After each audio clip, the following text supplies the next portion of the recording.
Yeah, we're here at James Price Point, or Walmerton, known by the local traditional owners here. And this was the proposed site for this massive gas hub. The port was going to be right here where I stand here right now. And you can see around, there's just this incredible, beautiful red cliffs, beautiful coastline. And right in front of us is the home of the world's largest humpback whale nursery. Sea Shepherd protects whales in the Southern Ocean Whale Sanctuary, and these same whales migrate all the way up past the Western Australian coast.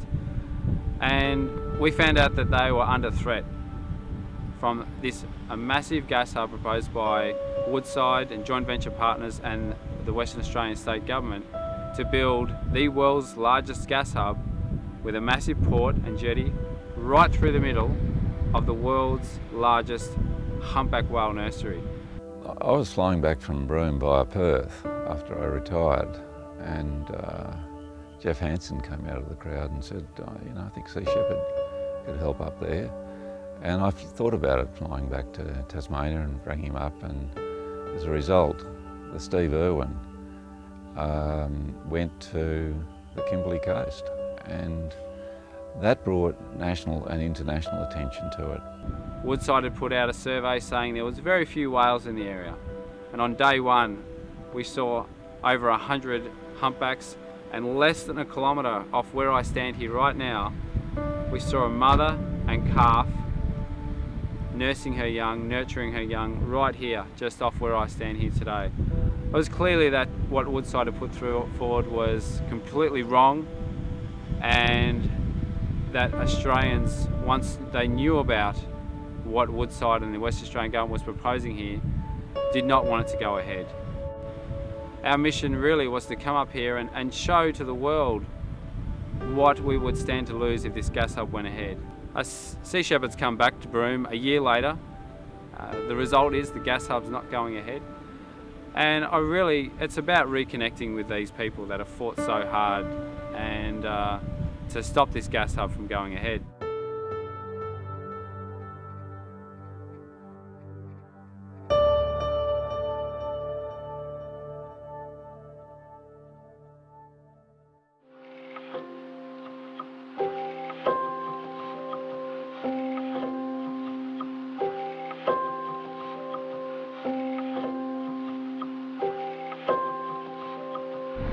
So I am Matilda Stevens, but everybody calls me Tilly.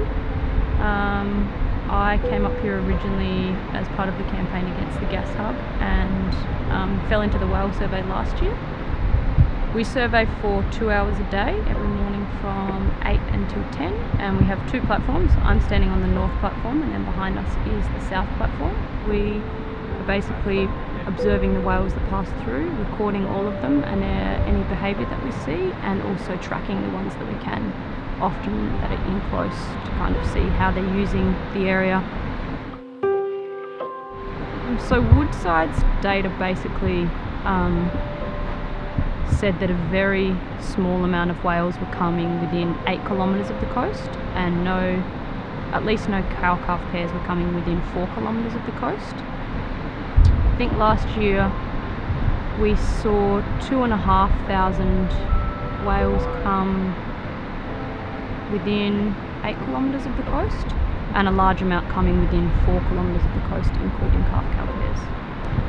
From what I have seen, and I don't know everything about whale behaviour, but I can't comprehend how you could have a massive gas processing precinct and a port that goes, I think they wanted a port that was about 4 k's, and then they wanted to create a 50 kilometre square dead zone from dredging, as well as at least 2,000 shipping movements each year. To me, I don't understand that. I can't comprehend how the whale population wouldn't be severely impacted by those movements and by the presence of that.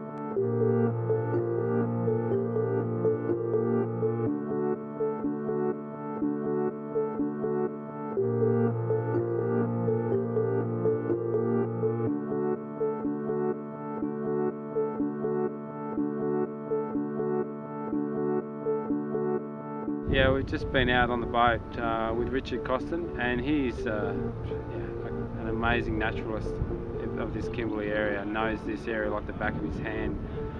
And within only 20 minutes of being out in the water, we saw a mother and a calf and an escort, humpback whales, and they made a beeline, come over to the boat to check us out. The Kimberley coast has developed a real international reputation as being one of the global hotspots for the marine environment here. And I think that as a community, Australia really needs to try and protect this special place, not only for us but also into the future for the international community and people who want to come and see basically a pristine environment.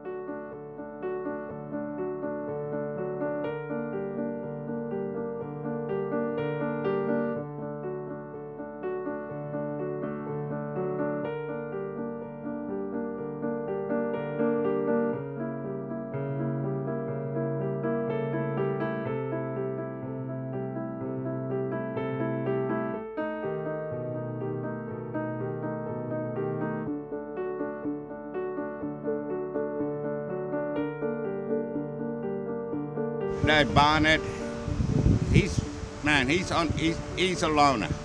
He doesn't own the country, nor does the government. It's belonged to us, the original people. It's our country, and it's the situation now. They came and they invade our country. They've invaded us. Philip, you know, as a custodian, you can see when he's talking about his country, the love that he has, the passion he has, and the determination to make sure that this place stays, not only for his people, but for all of Australians. And he is very vocal in saying that this country is for everyone. It's not just for a handful of mining companies, or not just for Barnett. Look, they've sent Australian troopers to get rid of dictators. Look at our country now. You got Barnett, who's a little dictator in Western Australian government, a dictator. They should just get rid of him, because what he's doing is wrong, because it's a wrong thing that Australia has sent people to shoot dictators, and you get dictatorship in your own country.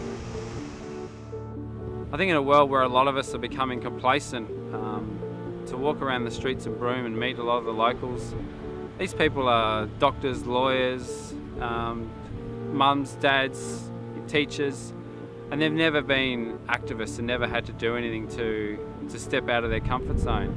But so much of the Broome community has rallied to fight against this massive environmentally destructive gas hub, and it's really humbling to see in today's world that, you know, no matter what the obstacles, no matter how government-backed your adversaries are, that if people unite and people stand together and they really care and they're passionate about their own backyard and their own wilderness areas, that they can stop these tyrants from coming in and destroying these places.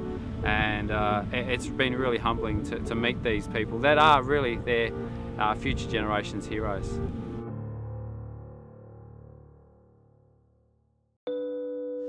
Well, last time I saw you guys up on the Steve Irwin off James Price Point, and amazingly all those whales came in. I think it was something like 600 over 3 days, and yet the company and the government had said very few whales ever passed through that area. You know, again, I'm stunned by the fact that politicians and a lot of business leaders don't see the economic value, in quotes, of these great wilderness areas, whether they be land areas or marine areas.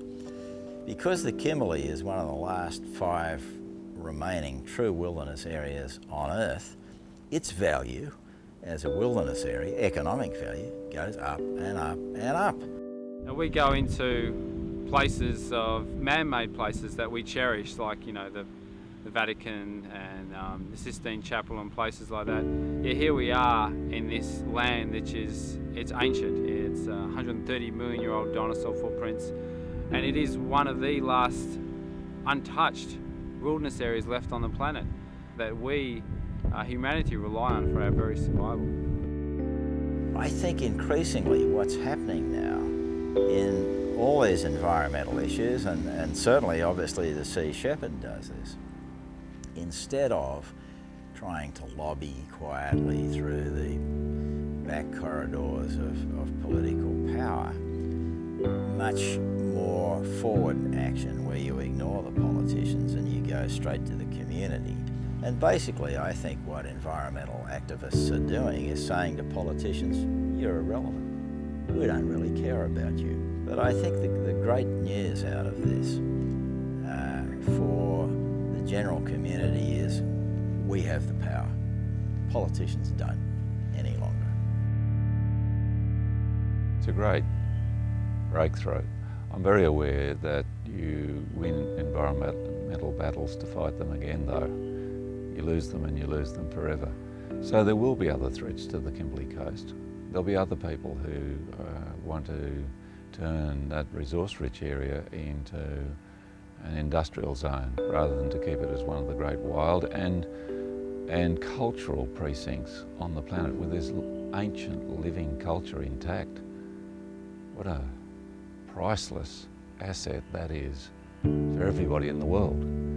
But that's going to continue to test us. What the people know in the future who are campaigning to keep the Kimberley as it is, they can win. The people of Broome, the people of the Kimberley, the wider Kimberley, have been part of a campaign which succeeded in turning the invader out, if you like. And it's a point of giving good spirit and good heart, not to just people in the Kimberley, but to people fighting for the environment right around the country and beyond.